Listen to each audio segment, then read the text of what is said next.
Okay, welcome everybody. My name is Craig Monroe. I am the founder of Elegant Literature.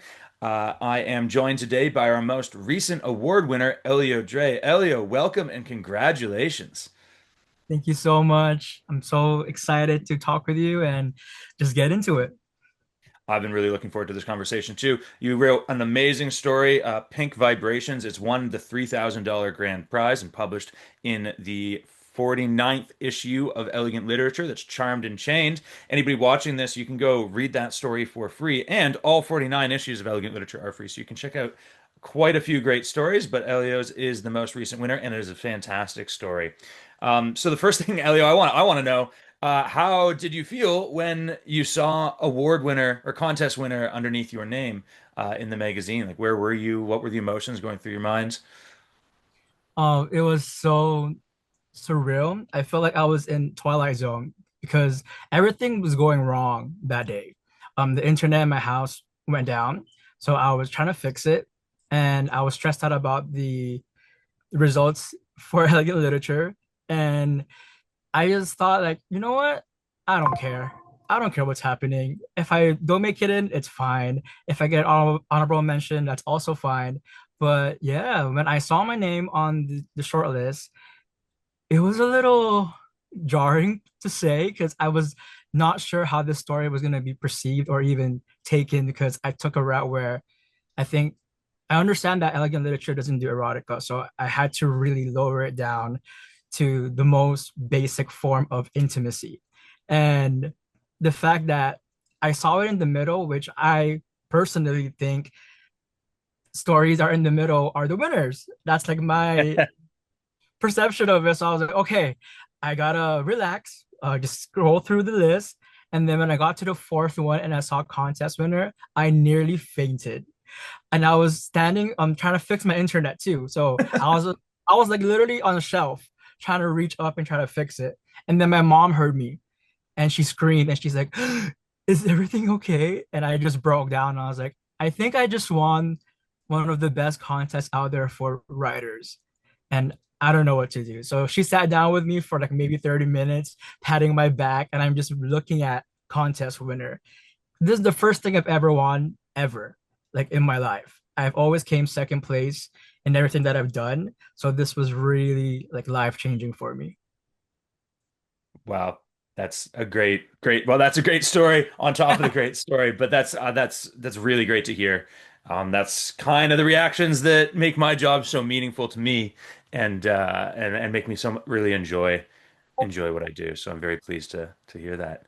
That's a lot of fun. I'm excited for you. You're an award winner. Congratulations. I'm going to say that a bunch of times during this call. Thank you. So, just for anybody who's watching this, who, maybe it's been a while since they've read your story, and just to hear it in your own words, if you want to give us like 30 seconds to a minute of what your story is about, feel free. Spoilers, we're going to be talking all about all the story, throughout this call. So give spoilers. There's no reason to hold anything back here. Right. If they watch the rest of but yeah, if you want to tell us, just give us a little refresher about what your story is about. Sure, yeah. So Pink Vibrations is a sci-fi little story that I created.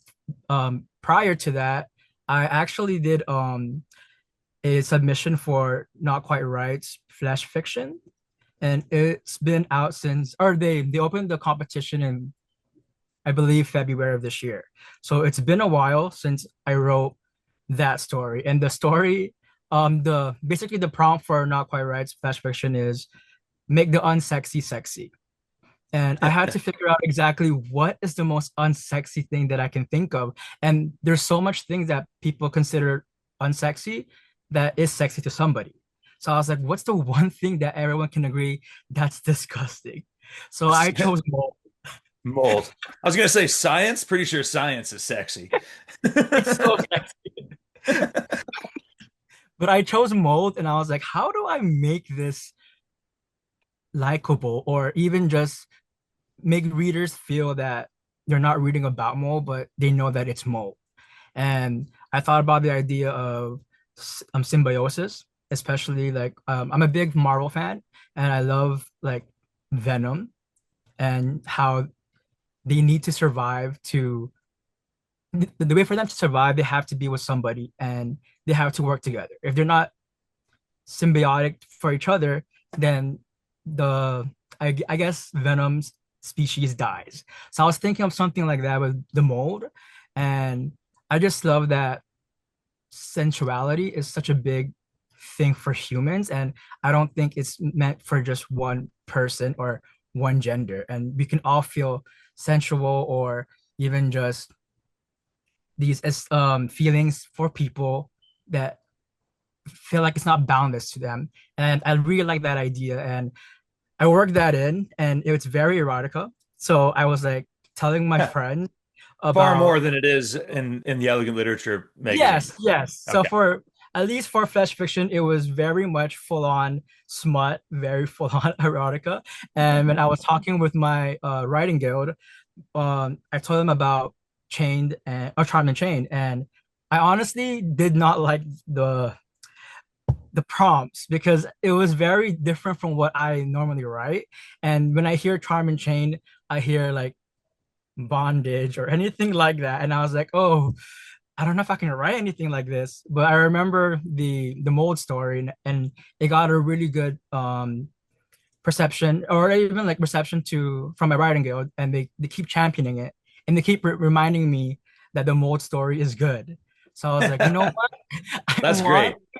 yeah, I told them that I want to expand the lore because I only focus on a specific area of the story, and I want to kind of do an origin story of how this mold came to be. And I was like, the only way to explain it is science. It has to be not from this world. And the best person that thought I would find it would be a botanist and someone just working with plants, especially for space. So that's how the story started. And basically, the story is about just finding this specimen and experimenting. And I feel like that's the biggest thing about science is figuring out exactly like what the unknown is and trying to figure it out. And I really enjoyed doing the unknown through relationships as well. Because our main character, he's very scientific, but at the same time, he's very depraved and starved of feelings and emotions. And he's always about science and all that. But this one person walks in, he's had so much history with them it just comes through and the specimen itself is learning exactly what these emotions are and mimicking and I just love the fact that pink vibrations does that for the readers. I was really thinking I wrote too much like explicit stuff and I was very sure I was gonna get DQ'd for sure. I was like, oh, if I'm gonna get disqualified, I'm gonna put Elio Dray as the person who gets disqualified, not me. Yeah. You protect your own name. I didn't even enter that contest. Yeah, exactly. So yeah, it's all about just emotions, and I feel like that's pretty much. I'm so sorry. I'm kind of blanking out. Um, That's all right. where, So, where am I going with this?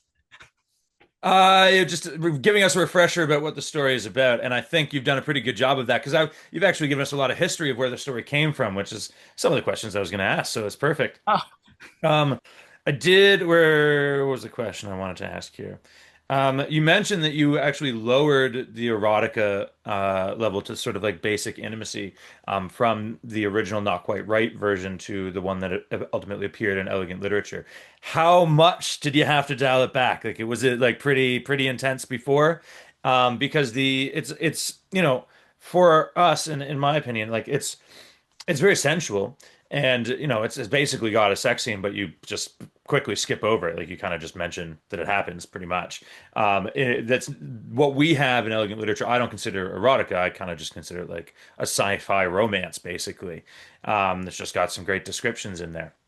Did you have to really cut it back from where it was, and do you think it really changed the story a lot for better or for worse, or just in the way that maybe like your writing group received it? right. So the the portion that I gave for my writing group was the I guess the final product of what I cut out. I didn't want them to read exactly that because there are a few of them that are not a fan of erotica, so I didn't want to upset them if they read it. And I think a few of them flagged me. They're like, "Hey, we love your mold story, but this is elegant literature. You have to not include any of those things that you did in that story. Tone it down." And I was like, "Okay, I'll do that. I'll try my best." And my first original draft, I think just to expand the lore, I did exactly what I did with the Not Quite Right version and really went full throttle on it. But I understood that the piece is actually more about emotions. And I really focused on that as well. But with the first draft, it was the same. I would say it would be the same draft from the final for Elegant Literature, but I just really skimmed through the sex scene. I was like, okay, I think it's gonna work really well without it, regardless.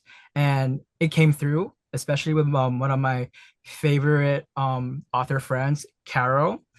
She is the one that actually was the last person to read the story. And fun little note during the beta process, I placed in the comments, "Is this compelling enough?" And she came back and said, "Elio, I think it's compelling enough. You just won." And I get literature. I was like, "Oh my goodness, I can't believe this is happening." But yeah, I don't think anything really changed, or it wouldn't have impacted the story completely. But I did enjoy writing the erotica. But I'm really happy I didn't get to share that with elegant literature. For sure, I would definitely be disqualified for what I wrote. Yeah, I just made the decision not to do erotica, like pretty heavily specific stuff like that. Just because I mean, like the contest is open to people that are 13 years old. So it's like 13 and up, I think is what we have. And so I do have a content warning, and we do publish things like, I mean, I had a woman kill and then eat her husband one time in like the Oh, one of the stories. Like we've got some. But people, for some reason, a lot of people draw the line, like the fine with like weird bloody murder and gore, and less fine with sex. But the more gory and the more for erotica, especially because it's like we're trying to tell a story, and when you get into like the specific actions of sex, it's kind of yeah. like how much story are we coming with such a short word. I'm not, I've read erotica. I'm perfectly happy with it. But it's just you probably made the right choice in terms of getting published for Elegant Literatures. But you did win. Right. So this is your first publication with us, and you mentioned that this is the first time you kind of won anything. Have you been entering like a lot of contests over the years? How long have you been writing for? And this is the first publication with us. Have you been published in other magazines and other professional paying markets, or just in other sort of lower paying markets or tokens or anything like that? Like, what's a little bit about your history with publication and writing in general? Right. So I've been writing since I believe, like officially prose writing was when I was 12 years old. But I've been wanting to write since I was first grade. I read Rainbow Fish. Actually, I didn't even read it. I saw the pages, the pictures, and I understood what the story was trying to tell me. And I told myself, this is so amazing. I kind of want to do the same thing. I want to tell stories like this. I want to feel exactly what I felt reading Rainbow Fish. And looking back now, like, did I really understand what Rainbow Fish was about? I don't know, but it impacted me in a way that I wanted to tell stories. And yeah, professionally, I've been writing like heavily, trying to get into magazines since I was in college. I graduated with English literature and I got my master's in creative writing, and I am also enrolled to my PhD in creative writing. So I'm really serious about exactly what I'm trying to do with my career as a writer. And for as far as publication goes, for I first place for anything, it's with Elegant Literature. I think it's such a great place because I was so intimidated by Elegant Literature. I've been competing for What? 3 years What? now. Sorry to interrupt. Why were you Sorry. intimidated? I think that there's a lot of great writers here. I think you produce such a well like um roster of writers, and most of them I know. And that's the part where it really I guess frightened me is because they're all really strong, powerful writers, and I've written side by side with them, and I'm just like, wow, I don't think I could ever see myself in that kind of light because I still feel like I'm so new to the writing world, even though I've been writing for nearly 20 years. No, you're And doing a PhD, like you're gonna be a doctor of writing. yeah, it's so crazy. But yes, I've been actually competing with writing battle since 2023, and I've almost broke the mold. I got top four at one of the battles, but after that, I kind of just spiraled down. I haven't getting really lucky, and I've tried other places as well, like Not Quite Right, Twisted Tournament. These are all like very, I would say, a little bit local of competitions compared to elegant literature. I think elegant literature is the most prestigious thing that I've ever done. When they were telling me about my writing guild, they were saying, you should try for elegant literature. I think they'll like your writing. But I was like, have you seen the winners, the stories they produce out there? I don't think I'm qualified at all. And but it's a good thing, Carol, my good friend, she's the one that's been pushing us. And I think because of her, I've been submitting for the last 8 months with Elegant Literature and small wins. The first time I tried with Elegant Literature, I got an HM, and I was that was a last minute submission, like 2 hours before it was closing. I was like, oh my gosh, I don't think this is good, but whatever, I'll just submit it. And then it got an HM, and I was like, wow, that's interesting.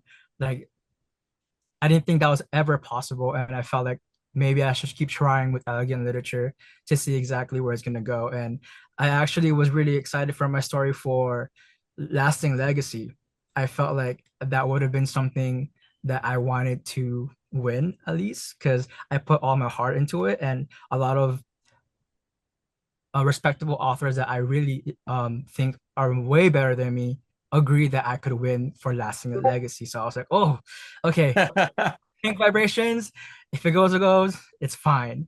And then when I won pink vibrations, all of my friends who read the lasting legacy story, they all said, "We're so happy you got kicked out. Like, there's a chance for us Because to." now we have a chance. Yeah, it was so funny. I'm like, oh man, you guys are right though. I felt like that could have been a story that could have done something really well for me, but I'm really proud of pink vibrations as well. No, you certainly should be. Like it's a great story, and there's a lot of powerful emotion in there, but there's a lot of technical craft perspective, like components to it that like really struck me as good, like the subtext and sort of like the I want to say metaphor, but I'm not sure if that's even the right word with the jar. Well, let's just talk about it because it's one of my questions here anyway. So one of the things that I really liked was it's very clear that Noah's got feelings for Aaron, even if it's not clear to him. And he's kind of been suppressing those emotions for the longest time, but he's starting to think about it more. And of course, he's influenced by the mold, it seems, in the text. But the mold's in the glass, and the glass, the jar that the mold is in, is kind of representative of the jar he's keeping his emotions in. And they eventually kind of like it's suppressing the mold, it's suppressing his emotions, and the mold starts to break out. There's cracks in the glass. He starts to kind of be more forward with Aaron, and then the glass breaks, the mold gets out, and so do his emotions, and then they have a lot more intimacy after that. And so was that like how did you come up with that? Like that was something that I was kind of like, it's not just a straightforward story. There's a lot of layers in here that actually make it more meaningful, which is a hallmark of excellent writing. Now that I find out you're like close to being a doctor of writing, I get it. But tell me about more about how you come up with something like that, how you work it into your story, and how you do it so well within such a short amount of words. Thank you. I feel like what's crazy is I've for the longest time I had a harder time writing short stories because um well freak I don't think I can tell you we can talk about it because it's Victor, right? But my novel Super String it's nearly 300,000 words and it's sci-fi and fantasy, and I feel like I work really well with longer prose, and coming into these short story world, it was so difficult for me that I felt like I needed to explain a lot of things. And a lot of people are telling me like, I love that you're showing us exactly what you're trying to show us, but there's so much details that I feel like you could have just kept it a little bit more subtle and we would have worked it on ourselves. You're basically spoon feeding us. And I really took that to the heart when I wrote a story that I was really proud of, but it really got shredded to pieces with the masses. And I was like, oh, I don't think I'm meant for short story writing. But now that I've been practicing with EL actually, which is crazy, is because I feel like elegant literature is the reason why my writing also blew into what exactly it is now and how much I felt the challenge to really put a really good story in 2000 words. And that's something I was been working for almost 5 to 10 years of writing because I really can't do short stories. But this just proves that I could do it. And with Pink Vibrations, the question about the jar and all that, I think it always came down to a lot of my friends who are gay, and I needed to learn through them that seeing them struggle with the way that they've felt about their sexuality, and when I finally see them loving and giving all the attention that they are getting, all the attention that they wanted, it really made me feel like, man, that's so beautiful. And I wanted to really translate that into sci-fi, especially with the most disgusting thing ever, mold, and how and I Make feel God like sexy, sexy. Yeah, yeah. exactly, and I feel like I did the work because it worked for everybody, and I was so excited to read your comments about it. And I never really thought about it that exactly what you said about the jar because I was just thinking of writing a good story.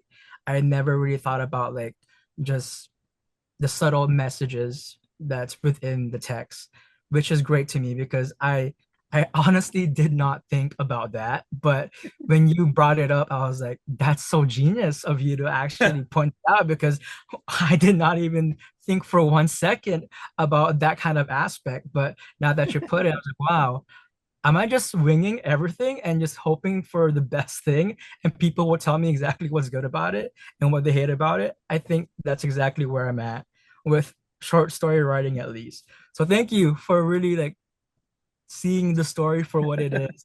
I just wanted to write smut and erotica. Oh, that's great. Well, you're welcome. My pleasure. But it's really, I mean, like, it really goes to show what different readers interpret stories as. And when I write judges' comments, I'm always terrified that I've like interpreted a story completely differently to how the author wants, or like saying something that is just wrong. And so it was always interesting to hear with something like this where, you hadn't explicitly planned it that way, but it doesn't mean that like it's just an accident. It's like it's informed by your experiences in life, your observations of the subject matter that you're kind of writing about, and likely a lot of practice that you've had and kind of subconsciously weaving these story elements together. Um, that can kind of like intuition that this makes a good story in the sequence, and then the reader kind of informs the subtext that they're thinking about, or that their perception of what's important to them, that kind of highlights some things that maybe the author doesn't see, which I just think is one of the best things about reading. It's so cool. I agree. That is awesome. Um, so in your bio, it mentions that you're drawn to the ache of longing and the beauty of surrender. Let me re-say that line just looking at the camera. So in your bio, it says that you're drawn to the ache of longing and the beauty of surrender. Um, how do you feel that those themes kind of manifested in Pink Vibrations? And obviously, I could make my guesses. I think some of them are kind of obvious in there, but I just want to hear you talk about how did you plan those things to get in there? Did you like very very consciously weave them in because they're important to you? And why are those like why are you drawn to the ache of longing and the beauty of surrender? And what does that really mean? So I pride myself as a person who loves people. I actually love communicating and just getting to know people's stories. And to really understand humanity, and in some sense, is that there's so much surrendering and longing that we crave for. And I really wanted to tackle that through a man's point of view. Um, Women, especially in the genre that I'm trying to get into, is very heavily dominated by them. And I feel like as a man, there's a lot of stigma as to how we perceive intimacy, um, surrendering and longing and all these things, and very toxic masculinity that kind of surrounds that. And I really wanted to break the mold where a man can just surrender themselves, their longings, and not just men, but anybody that feels a certain connection to anybody.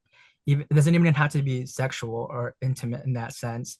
It's just the fact that we can, as humans, understand each other even though we don't know each other through that kind of feeling. And I really love that side of psychology in that sense, where I get to break down exactly how people feel, but also understand my own feelings while understanding them. And there's this one quote I totally forgot exactly where, I believe it's from Ender's Game, the book, where it says, I can never really fully hate my enemy because once I hate somebody, I'll start to know them, understand them, and I'll start to love them.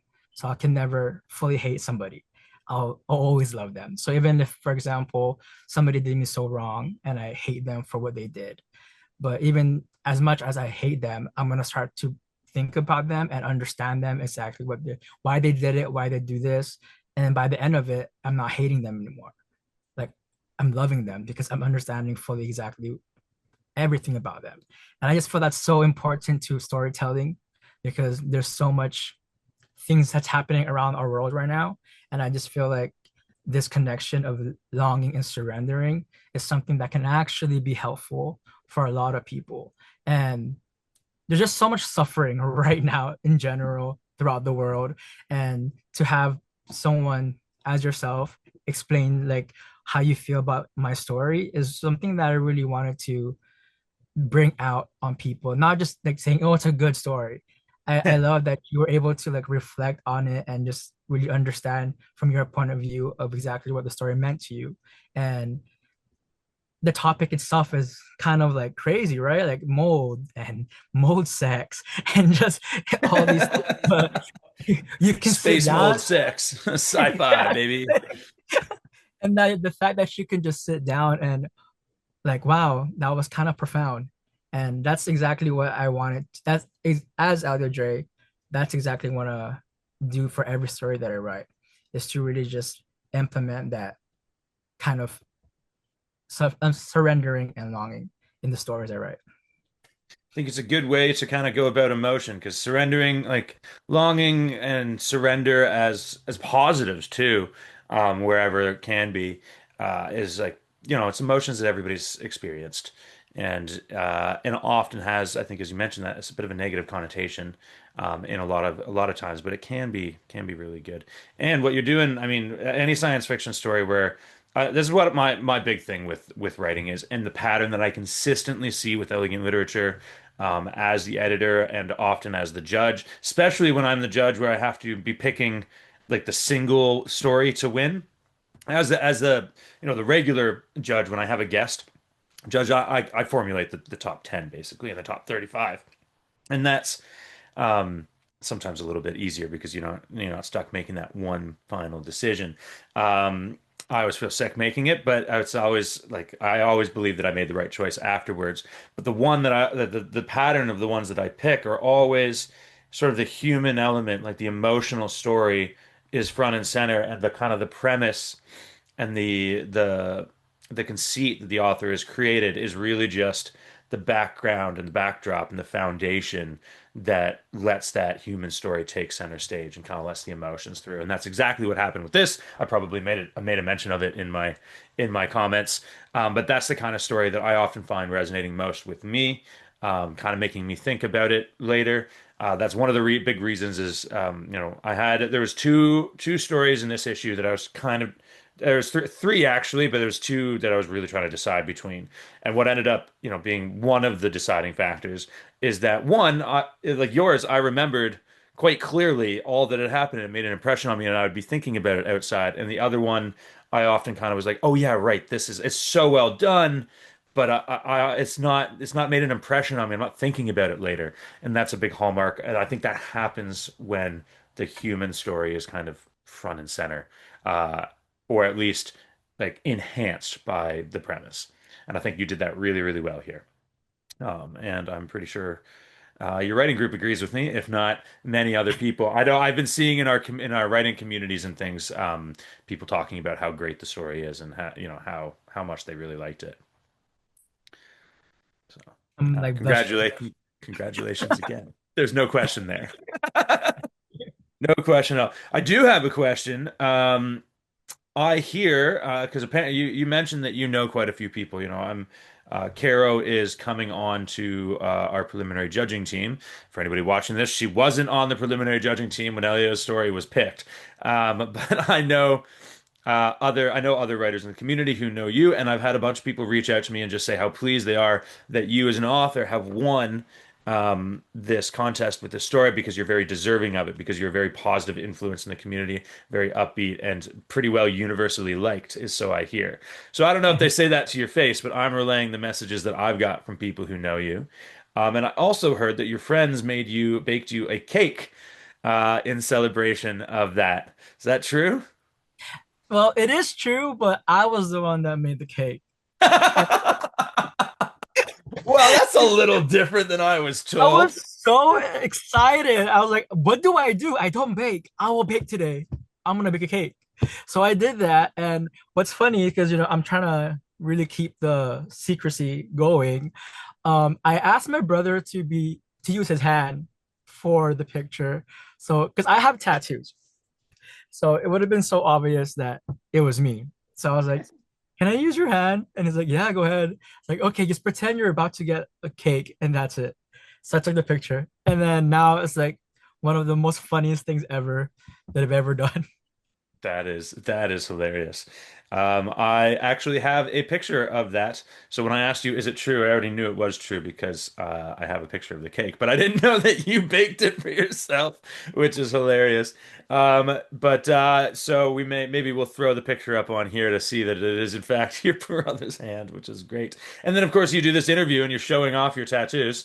Um, um, yeah, but that is a lot of fun. It's the first time I've seen baked goods come into our award-winning conversations. So a couple questions about um, you actually is and I know I've realized that like I have two lists I have of questions that I have, and one is the one that I send you to prepare, and one is the one that I kind of like I have some of those questions on here, but it's more of my guide for guiding us through like it has the beginning bits of before we start the recording and parts for the prize conversation we're going to have after this interview. But I also have, it's kind of where I throw in some questions that are more story specific that aren't just the general list that I send you. And I realized I don't even know if I've asked you one from that list. I gave you to prepare, and I just haven't asked you a single question from the prepared list. So hopefully these aren't curveballs, but I've been having a great conversation. Really, really great to hear you talk about some of these things. But I was wondering, so you are based in Guam, is that right? Yes. What is the fiction scene like in Guam? Uh, Non-existent, I believe.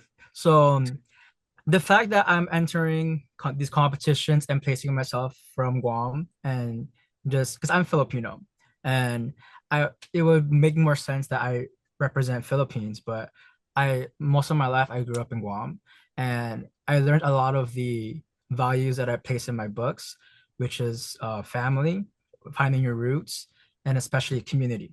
I think finding community anywhere you go is the most important thing because it's so lonely, especially when I moved to the US for a bit. I had nobody, I had no family there whatsoever, but I created a little community of my own from the everyday walks of like my life. I would go to Starbucks, a specific person's always there. We had a conversation with them, we became friends, and now we're like one of the best friends in the world. And that was just me like I need to get out of my comfort zone. I don't want to be alone in LA, just doing my own thing. But at the same time, I'm so homesick. I'm so depressed. So I felt like community is the biggest thing that came from Guam that I'm really proud of. That's why I really want to be a champion for voices for Filipino, especially Guam itself. And I believe right now in the fiction world, um, I might be the only one that's written something that's sci-fi and fantasy relating to main characters as Filipinos and Chamorro, which is the local people or like the indigenous people here. So I feel like that's a big win for Guam. But at the same time, it's so hard to like reach out to people who aren't as proactive, I guess, in the writing world because there are a lot of writers here in Guam, but I feel I might have been the first to break the mold to like extend outside of just Guam itself. Because there's a lot of the stories here that are being written are either poetry, children's books, or educational stuff. And the people that are trying to get into the literary work and such as like genre fiction, um, they haven't done it yet. So I just feel like it's a little bit heavy on my end because I am basically one of the pioneers for that in the literary world. And the fact that I can say here, like live, that I'm representing Guam and I'm an author from Guam that just wanted elegant literature. Like that's so crazy to me to say. And especially as a Filipino, I don't really hear much stuff or like writing about Philippines, or I do, but I guess in the sense of like Filipino American um, stories. And I felt like Super String was that it for me, but Pink Vibrations is for another part of my writing that I'm so proud of because it really broke the mold of what exactly my writing could be. I felt like I was kind of limited to just sci-fi and um, fantasy, but I think Pink Vibrations was that mold into different genres. Like I knew I loved romance. I love reading romance growing up, but I wasn't sure if I could do romance. And I felt like I really did lean into romance more into the sci-fi element of it. And as like you said, erotica is not available. It's not good for elegant literature, but that was my whole mindset of writing that story. And I was like, okay, I have to make this erotica, but not erotica, if that makes sense. And I Yeah. felt that I was think you a did on that note, I think you did pretty much perfectly walking that line because I do remember the first time I read it, I was kind of like, huh, where's this going? Like, it's getting pretty sexy in here. Like, how far are we taking this? And then it was just like we dropped our pants and thrust, and it was like, okay, cool, that's whatever. yeah, Um, but you walked that line perfectly because there is there's the heavy romance, but it was also so human, like, right, it's just so relationship driven. It wasn't just because what we get, the like I do see, like, we get erotica, people just are like, yeah, maybe they'll take it, and so we get stuff, and it usually just but it's not in service to the story. Like, it's like what you had was beautiful, and it was enhancing the themes that you were going for. You're talking about, the ache of longing and the beauty of surrender. Like, that was part of it. And most erotica that we get is like just, it's gratuitous. It's the author being like, yeah. yeah, I'd like Like that. see this Um, this will get people turned on. And it's like, that's not the point of what we're doing with 2,000 words here. But I mean, we're talking about Guam. Guam's a definitely the most isolated place that we've had a Elegant Literature Award winner from. Guam is like the middle of the Pacific Ocean, right? yes. What's your I believe closest neighbor? our closest neighbor is actually Philippines. It's like a Okay. 4 hour, like we're in the Asia area. So, but I think we're all in the Polynesia, Micronesia. So it's within the area of all those like cultures, like Hawaii and everything. But Hawaii is about like 8 hours, 7 hour flight from us. So if but what I grew up knowing is if a World War III happens, Guam would be the first to get attacked because we are like the military base here is really huge from the Oh, right. US. Yeah.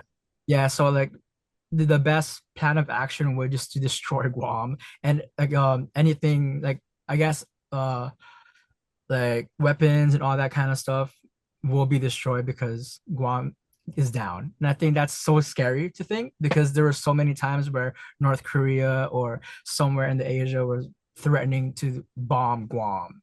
And there's so many times where I would hear the siren going off, and I'm like, okay, this is kind Jeez. of apocalyptic. But yeah, Guam is so tiny. It's actually, I think, if anything, it might be like smaller than the state of New York, like Like way in small. land size, you mean? Yeah, so I can Wow. visit. I can Oh, travel the whole entire The state of Guam. New York. Yeah, I can literally travel Guam in like 3 hours. The whole entire Guam from north, south, east, west Oh in just wow. 3 hours. It's just Yeah. driving a big circle in like 3 hours, basically. Yeah, and for us that's long. But when I was in the States, there are like the malls. Like, how long is the mall? Or how far is the mall? Like, oh, 3 hours. 3 hours? They're like, that's not far. If you were driving Wow. 8 hours, I would say, I'm like, oh, I'm humbled. Yeah. I drove like 2.5 hours just to go help my buddy like install something in his cottage, and we like got and then stayed the night, and we drove 2.5 hours back the next day. There's nothing to us in Canada. It's everything's so far. But the population of Guam is only like what, like 170,000 or something like that. Yeah, I believe it's gonna jump a little bit more because there are a few, or I think the military buildup is happening. They're building, I think, new military bases, and there will be like an influx, maybe like 90,000, 70,000 people, Right. American families coming in. What? All right. Okay. So the reason I'm driving at this, the reason I'm talking about the size of Guam and the population is we were talking about the fiction community there and like how how important community is to you. And I imagine the fiction you said non-existent, but you did talk about people writing poetry and people doing kind of like children's books and things like that. How involved are you with trying to make a fiction community on Guam? Because it sounds like representing Guam in the world of fiction is important to you, Guam and the Philippines. So what efforts are you making? Like, and if you're not making any, this isn't meant to be like, why aren't you? I'm And I just was like, wondering, like, oh, like, what's going on with the fiction scene there? How does it work? Is there like six of you? It's 170,000 people. Like, that's not that many yeah. authors. Um, I think, well, there is a publishing press here in Guam, and I actually tried to get in with them, but there was some complications during I guess in the in between of Mawar. Or sorry, that's a local thing. There was a typhoon that happened in Guam, very big, almost destroyed Guam. It was a super typhoon, one of the biggest ones we've ever had. No one died, thank goodness, but the whole Guam was destroyed. And there was like a moment where everything just got stilled in the writing process and a little bit of drama. They told at least 45 of us authors who are trying to get into genre fiction. So I was writing at the time romance, but a little bit sci-fi, dealing with just like time travel. I guess maybe that will be sci-fi, right? But yeah, things went south, and I decided I don't want to have to deal with that kind of thing because they did dupe us 45 authors. They never told us anything. It was silent, and then they I guess they published with somebody that we've never heard from the group. So it was a sting to all of us, and I kind of lost the trust of that side of the writing world. Because if they can do this to 45 new authors, unknown authors, what more have they done to, like, what if I signed with them? I don't know exactly how it works. And there's a lot of drama happening now too with that. But um, I think there was four of us trying to create a writing group. It's just that a lot of it comes with that the mentality that none of us have given our work to people. And I think that's the scariest part, right? Like when I started writing, actually for the first 15 years of my career, I never shared my work with anybody. But I've been honing my craft since then. And the first time that I did, I realized, oh my goodness, my novel is getting read by my editor for the first time. I mean, that's the first person who's ever read anything. And here I was ready to publish that novel. So I was like, that's crazy. No one knows who I am. And I am telling people I have a novel coming out. So I started doing the short stories and everything like that, which basically got me a little bit famous here in Guam. Uh, I think I was the first one to actually reach international waters. A lot of people were buying my short stories, but money wise, it wasn't good.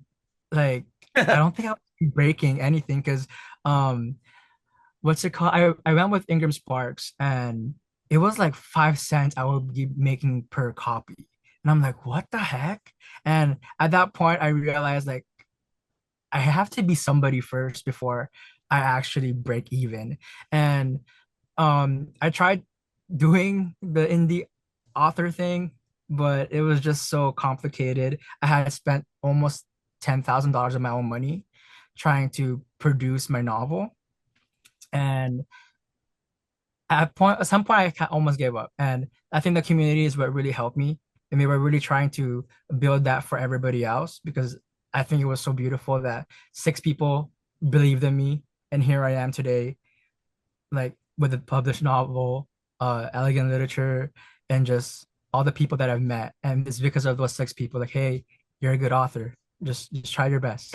And I'm trying to do that with Guam right now, is just the mindset again is very like limited because once we start breaking down the stories and telling them exactly how we can fix it, that comes off as, so you're telling me my story sucks. And that's where I'm like, no, no, no, no. I'm trying to help you. Like this is being the we're criticizing each other's work, but not to the point of being rude. Like I want to help your story get better. Like I think it can get better. But right now you make me like now I feel like an asshole for her ever making you feel that way. Because I felt that way too about the first time someone read my book and they were like, this doesn't make sense like to you, but it makes sense to me. And I think that's where I want a lot of the Guam authors at least to in a way like not fix that kind of mindset, but kind of just lean into it where not everything is a criticism. It's more just being helpful. So yeah, right now it doesn't exist. I'm really Yeah. trying to create it, but it hasn't been pushing through right now. But I think this specifically, EL, the win, and the representation that it can be might help people to understand like, oh, I could also try for EL. I was like, yes, please. Let's try to get a lot of um people to apply or like participate in EL and just any competition out there that represents for Guam, like Guam Voices at least. And I'm okay with even just starting at that, letting the community Yeah. come to elegant literature, just to like, oh, there's more people coming from Guam, and that'll be so cool. Yeah, yeah, well, absolutely. I mean, I'm perfectly fine with that. But that's kind of what we do is that's why I had it open to worldwide. And obviously, the vast majority of our people come from the US and then Canada, England, Australia, New Zealand. And then we get a few from the Philippines and from Thailand and from Lebanon and Guam. And the more, Brazil, Germany, and some of the other European countries, a lot of places where English isn't the first language too, which is really great. And I think the more international perspectives that end up getting published, the better. The more representative fiction is everywhere. The more fiction, like the more authors that might get into elegant literature and publish in our pages when honorable mentions, but also specifically getting published, can bring more attention to the fiction scene in Guam, make more um, Guamese, Guamites. What do you call, what do you say? More people from Guam want to start writing fiction and getting involved in the fiction scene, and then more representation comes from that as well, and more unique stories that draw on the heritage and the culture of those places. I know we've got one author that we published at least once or twice, who is quite clearly based in Hawaii or very, very influenced by the Hawaiian culture from a root level. I would like I don't I have the sort of movie version of Hawaii in my mind, and then a Yeah, mixed with a bit of like the news coming out of what's going on there, and the various things, the various problems that counteract the movie version. But you can tell just from this person's writing that they are very versed in how the culture there is, and it comes across in the dialect they use and the themes that they're going on and the way they represent their culture versus and the the colonist culture that's come and how people view the mix of the culture. Like those Yeah. kind of stories are important for people to see. It's not just a North American perspective on the world necessarily. And I think that's important for fiction. So I love to hear that, you're a champion of voices for Guam, and I think it's just the first step. I'm sure that more is going to happen. And fortunately, we also have the internet, so that because I happen to know that some people that who know you are in your writing group, South African, English, living in Cambodia, things like that. Fortunately, these days we have the internet, so that you're not confined to the small population of writers in your hometown or wherever it is. We can branch out. And I imagine that you're focused so much on how community helps. You mentioned that um, you've only sort of recently started sharing your work with people. Um, has the internet helped you connect with the right people to share that work with? How did you go about finding the writing group or the people that you surrounded yourself with now? How did you go about finding them and deciding that they were the right people? Right. So I think it was very much just the hunger for writing. I think when I decided to officially make myself in the road to publishing my novel or become a published author, I believe I turned 27 or 26. It was on my birthday, and I was like, I'm here in Philippines. I'm celebrating with my best friends. I think it's time to like really call myself a published author, and I'm gonna work my way on working the novel. And when I did that, I knew social media was a really big thing. I've tried to get into the publishing world back when I was 21. I wrote a full-on short story collection of like romance stuff, and I actually interviewed a lot of people for it and based off on their stories. So I felt like it was such a great way to like I guess put my name out there, but I was so young. I did not read like the contracts when I was at these publishing houses. And the one that really like got me like flabbergasted was literally they said, "I want your story, but we don't want your name." And I was like, "What?"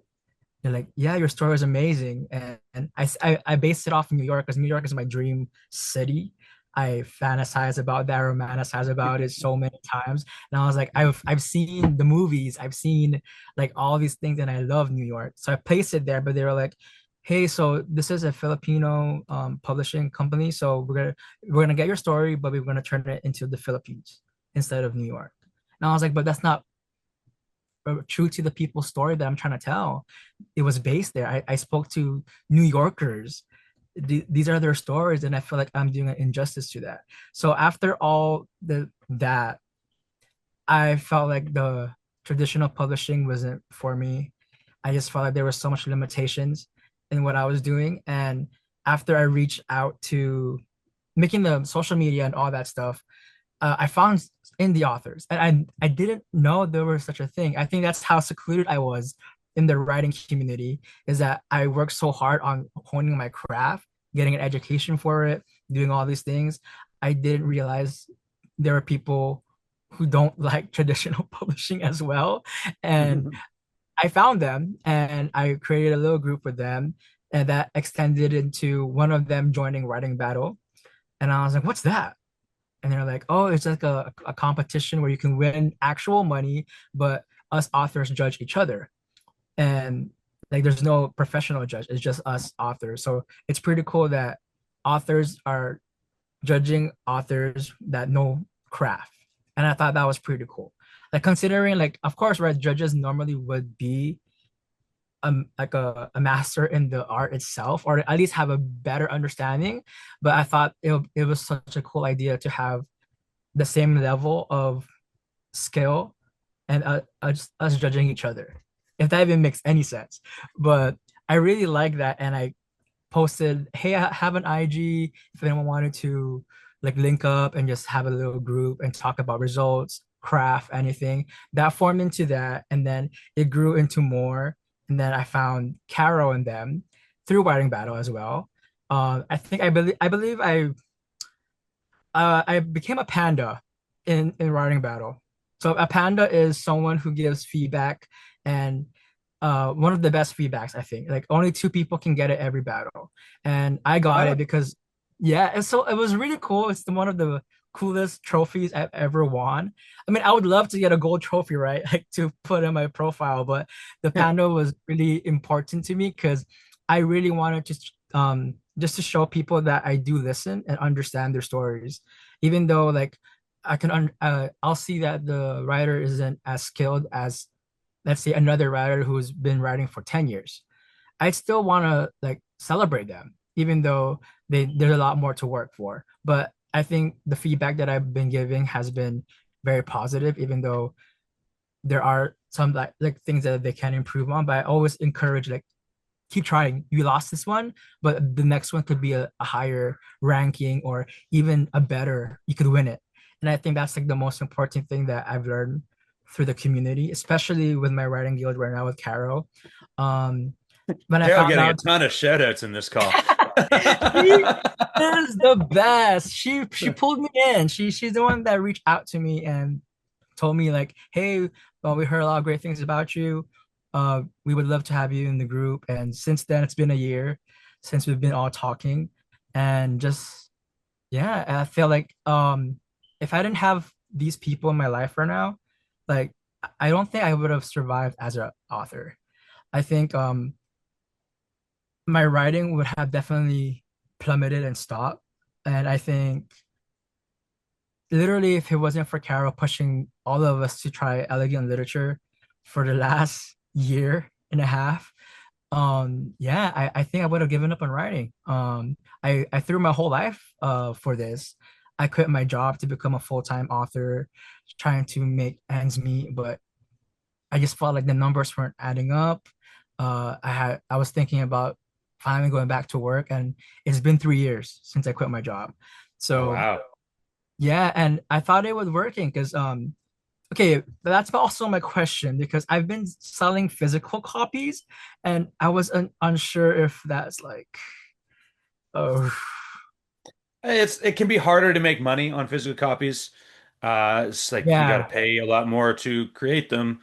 If you're selling a digital file, like you don't have to pay anything to deliver that digital file or create it. You can just sell it a million times, and it's all profit if you're doing it for yourself through like yeah through your own website, for example. If you're selling EPUBs that people can download, download to their Kindle. Selling physical books, you've got the overhead, you've got the production cost of creating the book, the overhead cost of storing the book, the shipping costs of sending it out. And so you have to price it at something that still makes you money. If you're shipping from Guam, that that might be a big shipping charge. If you're yeah shipping from somewhere stateside or something like that, but it's harder to make a lot of money with that. Um, I'm no expert in selling, like I haven't sold a bunch of my own books or anything. I don't have books to sell. I have elegant literature, and we don't have a physical copy right now because part of the reason is one, the added things to think about, trying to keep it simple, and two, just the there's a word for this, the way that the cost is just it's too much cost for what it's worth for what it's going to get us. One of the reasons why elegant literature can flourish is because of the digital age and everybody's getting used to reading things digitally.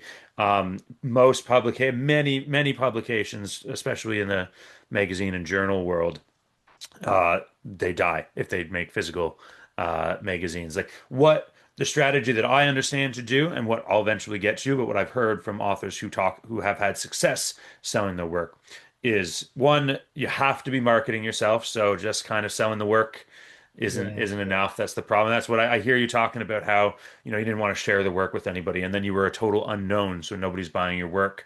You're making 5 cents from digital sales and things like that. Have to be able to be putting yourself in front of people's faces or you'll never make yeah sales. It's something I struggle with. Even I have a marketing and advertising background, and I still struggle to do that without. I'm actually revamping my efforts right now because I've been not putting myself in front of people's faces. I've been going on word of mouth, which is not good enough. But marketing is a big thing. And then selling digital copies that you own, where you can take thing and like spreading it around to different platforms where people are, but capturing emails, selling digital copies of your book whenever possible, because that's the highest profit margin in a lot of cases. Um, and then you could have some. physical. Like, I'm not saying don't sell physical copies, and there's lots of ways to go about this. Like, I have some friends that they basically go to conventions and they've got like a little necklace that has something to do with their book, and it's very cheap. It's 3D printed, and they kind of assemble them all together to them by themselves. But it's eye-catching, and they go to conventions and have a booth that's eye-catching, and people walk up and they're like, and people are like, "Ooh, these necklaces are so great!" And they're like, "Sweet, you get one for free." It's like $10 for the necklace. It's like you can Oh pay me $10 wow. for the necklace, or if you buy the book for 15 bucks, you can have the necklace for free. And everybody's like, "Yeah, I'll buy that book. It sounds great." And then they get this cool necklace thing. Actually, I have it right here. It's I don't know if you can see that very well. Oh, It's just that's so sick. yeah, and so what it is like their book is like it's a YA fiction about dragons and dragon riders and stuff. And the dragons all give they have a heart scale that they Yeah. give their human, and then when the human takes it, it's like they're bonded with the dragon. And so this is the heart scale that is from the dragon's heart that the human wears on the neck. Like the characters in the book wear this necklace. And it's just so they planned it that way. Like they put merch into their books so that they could Yeah. do this. And that's a way to sell. But you can also do things like if you're primarily selling digital copies, you could, um, have like limited edition physical copies that you Yeah. only that you like. Once you have some fans, you've got some sales, you can see that it's going to make sense. It's like, cool, I'm going to do a run of 20 and sell them just like for fun. And now they're a scarce item, and people who are fans, like, I want that. People who've already Yeah. bought your book digitally are going to buy that because they like the book and they want that nice package. And then they talk about how cool it is.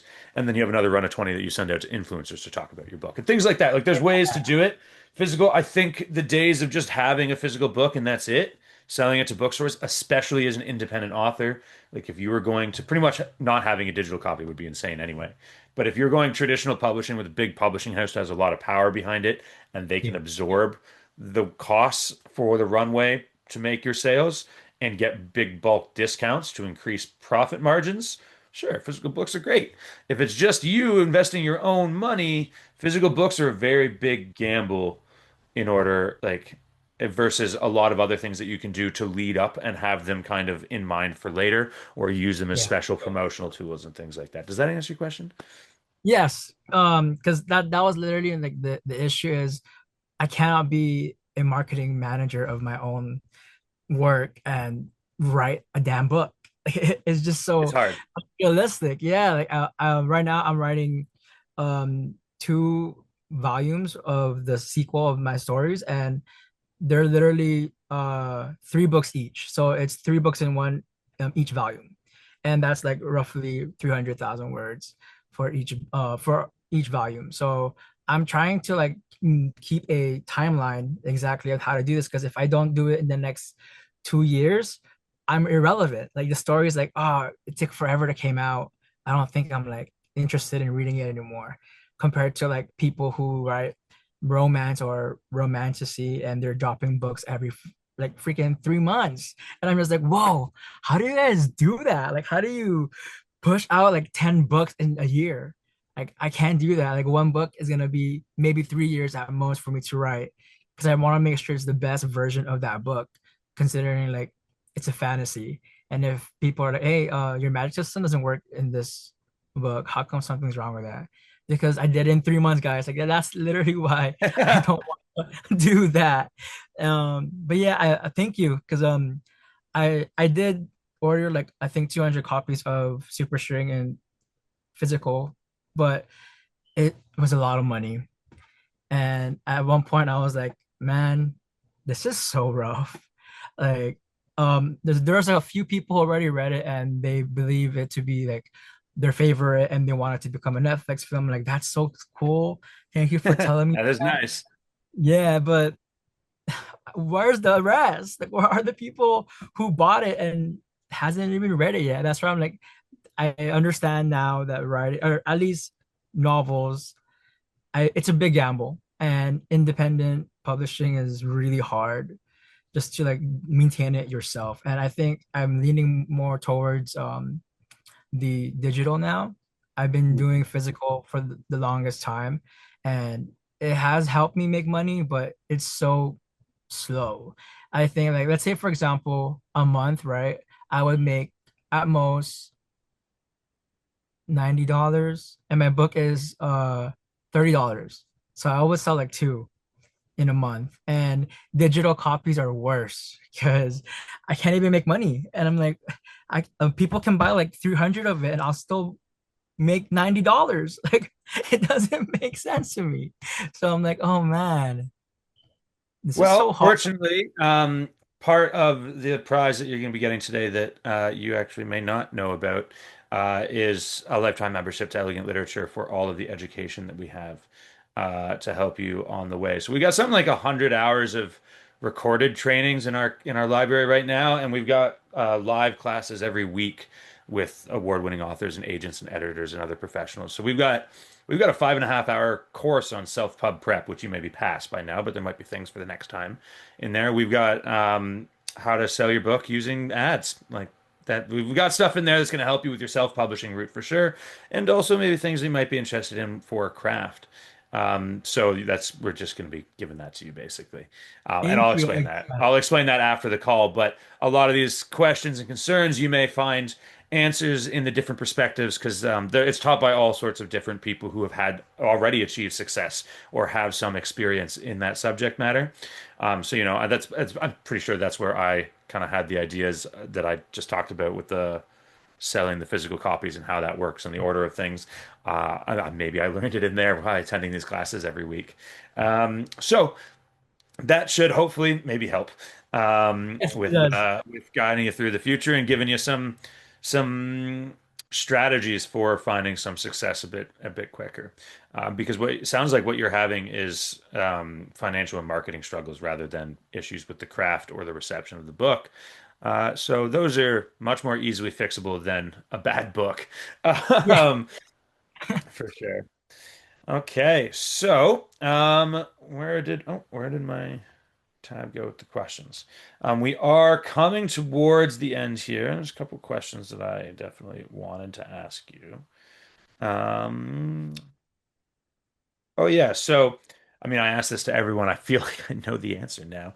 Actually, I don't even need to answer. Normally, I ask like if I could send you, 5, 10 years into the future, like what's the ideal outcome for you? What would you like to see? But I mean, you quit your job 3 years ago to focus on full-time writing. Pretty sure the ideal outcome would be a successful full-time writer. Is that right? Yes. So how Uh, about this instead? Sorry, I don't know why I'm taking a sip of water now in the middle of talking. you're good. I even told you before the call to do it while someone else is talking. Um, so instead of if I could send you 3 to 5 years into the past to give advice to yourself about writing, whether it's advice about craft or the mindset that you need to have, or something that you would do earlier to find your success faster, what advice would you give yourself in the like 3 to 5 years ago to help you accelerate your progress, I think or it's something you want to know? yeah, for like 3 to 5 years ago, where was I 3 5 years ago? Yeah, I think it would be like just to reach out. I think that was the biggest thing. Um, I think it also comes down to the environment that I was in. Um, I'm Asian, so a lot of it falls under pressure of trying to be the best you can possibly be, but that means like excelling the best as you can be, and that means not reaching out to a lot of people. Like, for example, I could be the best person in the room, but if I don't have anybody, it gets really tiring to just keep trying and holding things together, making it look like I'm happy or good. And I think that was the hardest part about the last 4 or 3 5 years is that I was not very open to letting people understand that writing is really hard. Writing, especially making it your daily thing, like your daily life, is so stressful only because you're in your head a lot, and especially with the um subjects that I write about. And I'm a very happy person. I think I I think love I can tell. life so much that I want to write about the sad parts because I don't really experience it as much. And that's what really like boggles me is when something happens where like grief comes in. I lose somebody or I lose a friendship. all these kind of forms of like emotions, I've never really practiced it. So it's more intense for me. And I think with writing, it's helped me do that. And that's why I'm so scared for people to read it. I'm so vulnerable when I'm writing. And I don't have that outlet physically to like reach out for other people. I think that was the worst part is I kept everything to myself. And that's when I felt like writing has become now a job instead because I'm constantly feeling like shit about everything that I'm doing, but I'm so happy that I'm writing. I'm so happy I'm talking with people. I'm so happy to be here with you. Like I'm trying to not cry the whole entire interviews because I can't believe this is happening. Um, if you asked me 3, 5 years ago where I see myself 5 years from now, here at this exact moment right now, talking about exactly how I felt back then, because I literally did not see any future anymore. Um, I just felt like writing has become this stressful thing for me, but this win, it's so monumental to me. Like, yes, there's gonna be future winners and all that, and I'm gonna be so proud of every single one of them. But at the same time, like, man, I never thought I could be the person to win anything because I've always put myself at second place. Like I've never let myself be the first place. So every time people say, "Hey, you're your winner," I'm like, "No, I'm not." Craig's gonna call me tomorrow and be like, "Mm, "It's a joke." Whoops. So yeah, I think I'm lost now. Exactly where my train of thought is going, but It sounds like you'd be giving yourself the advice to have the patience and the trust that it's going to work out if you kind of stick with it and persevere, right? yes, Yeah. And I mean that's great. And I'm so happy that you are here. You are an award-winning author. There's been no mistake. You've won. It's gonna be you're gonna receive your first payment and be like, okay, yep, now there's no going back. Like they can't take the money away. yeah, It's real now. Um, and of course, you're gonna start showing up to these the the education sessions. But anyway, so what I'm saying is, no, congratulations. That's really, I think it's an inspiring story that you just told me about, you know, how hard it was, and it is hard, but reaching out to make a community and to get that support that you need to have the because you can't it's being when you're in your head when you're alone and you're isolated and writing is such a lonely thing if you don't take the steps to reach out to people yeah, and we can be shy about our writing and it just means we need to find the right people to share that writing with and to share not just the writing with in an effort to get better at craft but to share the burdens and the joys of the writing process and the creation process and how hard it is when you're isolated, but you have people to commiserate with that about, and you remember that it's something that you like to do and you want to do, and in many cases need to do, and it matters to you, and you have that knowledge that if you just trust the process and keep working at it, keep getting better, keep making connections, keep engaging with the community, it will work out in the end. It might take a while for some people. It might be faster for others. There's some margin of luck involved. But if you take the steps, if you hadn't decided to start submitting to contests, if you hadn't decided to quit the job and go full time, and if you hadn't decided to stick with it even when you thought about quitting because it was hard, you wouldn't be here. And now you're seeing it start to work. You have a community who obviously loves and supports you. You've got, your writing is excellent, very clearly. You're winning competitions. You're an award-winning author now. So it's that sort of, valley of despair of a skill curve when it takes a lot of time to get started and then exponentially goes up. You should be able to see, I'm sure you'll see more. I fully expect to see lots more success from you over the next couple of years. I'm very excited about that. thank So, you. I want yeah. to tell you too because after Pink Vibrations came out, it reached the erotica smut community and it's been getting some pretty great attraction and they want more They from weren't like, there's not enough smut in here. We need more sex. Graphics, the man. mold. Give Graphics. us the mold. More mold. And it's just so funny to me how the one story where I wasn't fully like I guess invested in because mode sex, that's crazy. I didn't think that it would be the most impactful for me in like my writing my writing journey. The fact that this story is reaching to a lot of people and they want more from Elio Dray, and just now I feel like, oh wow.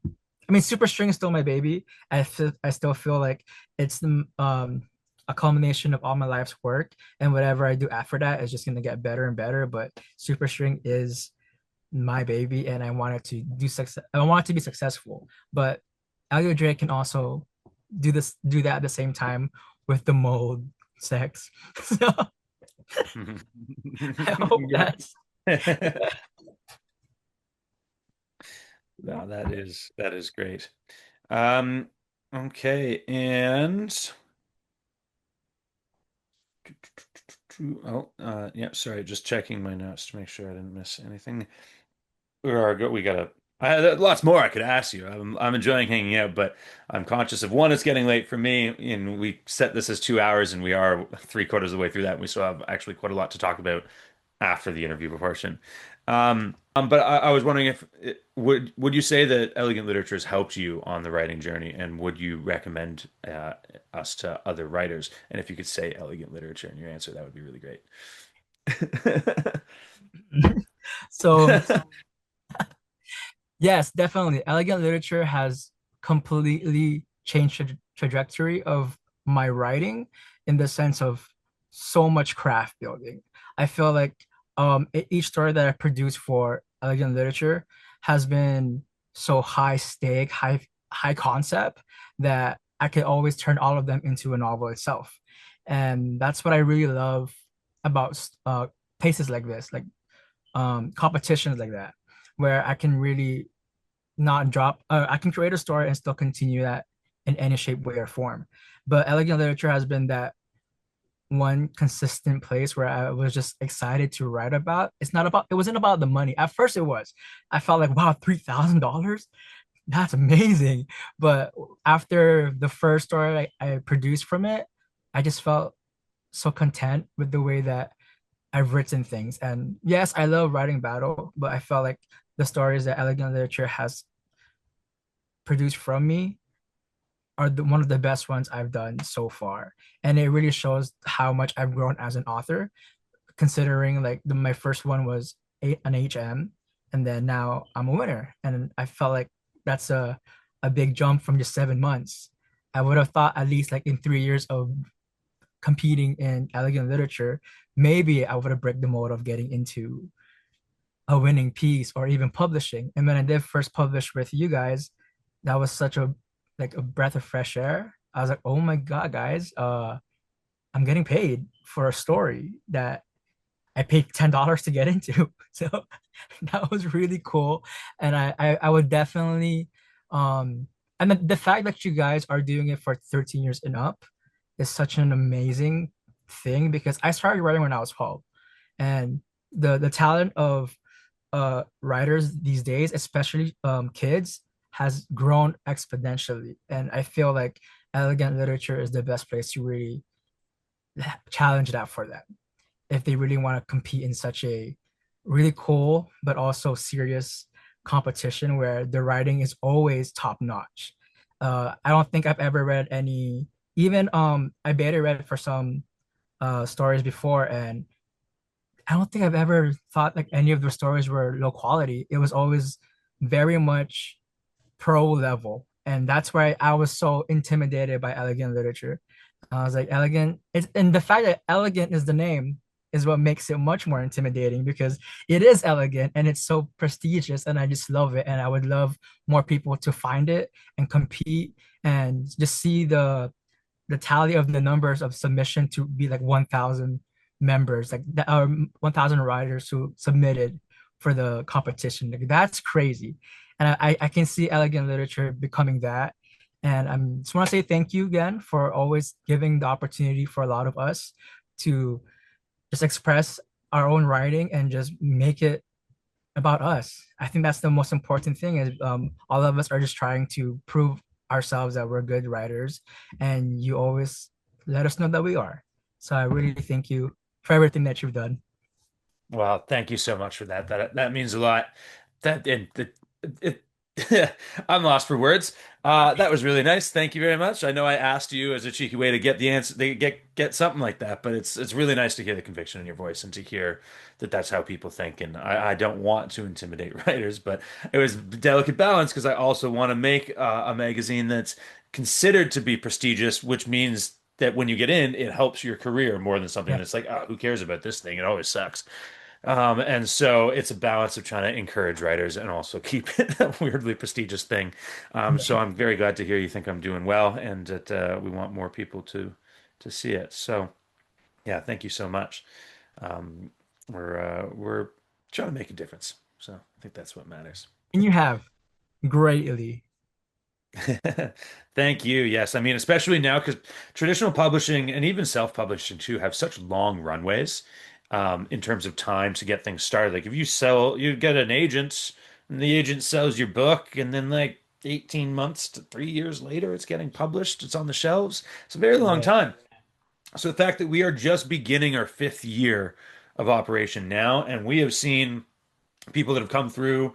We've seen them have more success in other publications. We've hired them on to be preliminary judges. Some of them have won a great deal of other awards around for short fiction and longer fiction. There's some of our authors that have gone, our award winners and our authors that have gone on to like 50, 60 publications now. There are Yeah. people getting like their debut novella published at traditional publishing houses, getting paid for it. It's just we're because of those longer range timelines of publishing, we're really starting to see the success of our earlier members starting to ramp up now, and it's like that's really encouraging to me. And it was just like what I was saying earlier. We kind of have to stick it out through a long time of Yeah. uncertainty and maybe it's not working, but trusting the process. And here now we're really seeing, and I had the benefit of people sending me emails saying, "You're making a difference in my life," even if they weren't like a bestseller Yeah. novelist already. But now we're starting to see that sort of tangible results of success, and it's really really nice to know that we are making an impact, or even we got the start. And if somebody, if there's even one of them who was gonna quit writing but didn't because they got published in Elegant Literature or won an honorable mention or won the grand prize or whatever it is that we made an impact on them, then it's making it all worth it. So thank you for saying all of that. It's You're welcome. exactly why we do this. All right. Well, Elio, thank you so much. It's been such a great time talking to you. I wish we could talk for 5 more hours, but nobody has the patience to watch a 5 hour interview of us hanging out. I'm sure we're going to get to hang out more, and we're going to hang out right after this anyway. But you are an award-winning author. Congratulations, you've won the award. I didn't say it at the beginning. The Elegant Literature Award for New Writers. It's the name of the goddamn award. I didn't even say it at the beginning of the video. Maybe we can cut me in saying you've won the Elegant Literature Award for New Writers at Elio Dray. But congratulations, it's real. I'm not taking it back. It's for sure. I hope you're feeling a lot less nervous and a lot more, settled in a little bit than you did at the beginning of this call. Um, but congratulations, you certainly deserve it. Pink Vibrations, fantastic story. I have high, not expectations, but like I don't want to put expectations on you, but I'm looking forward to watching you succeed in the writing world, and I'm looking forward to reading more of your work. You've got a fan in me, and I'm pretty sure you've got anybody that watched at the end of this video is definitely a fan. But I think you gained new fans from having Pink Vibrations win this award for sure. I've heard it. Thank you. I'm trying not to cry, but thank you so much. Fantastic. All right. Well, everybody else, if you stuck with us, thank you. You definitely check out Elio's work. Definitely read Pink Vibrations, what we are here to talk about. And read Elegant Literature. It is free. S- you know, Pretty soon after you see this video, or probably, if you're watching this video in the future, our 50th issue will be out, and that's over 500 stories that we publish from new writers all around the world in places as far away as Guam. And we put over $250,000 into the hands of new writers looking to break into the industry or who have broken into the industry now. So, Elio, congratulations. Thank you so much for joining me today. It's been an honor, and I'm so pleased to have published your work. Thank you. All right, everybody, have a wonderful day, and we'll see you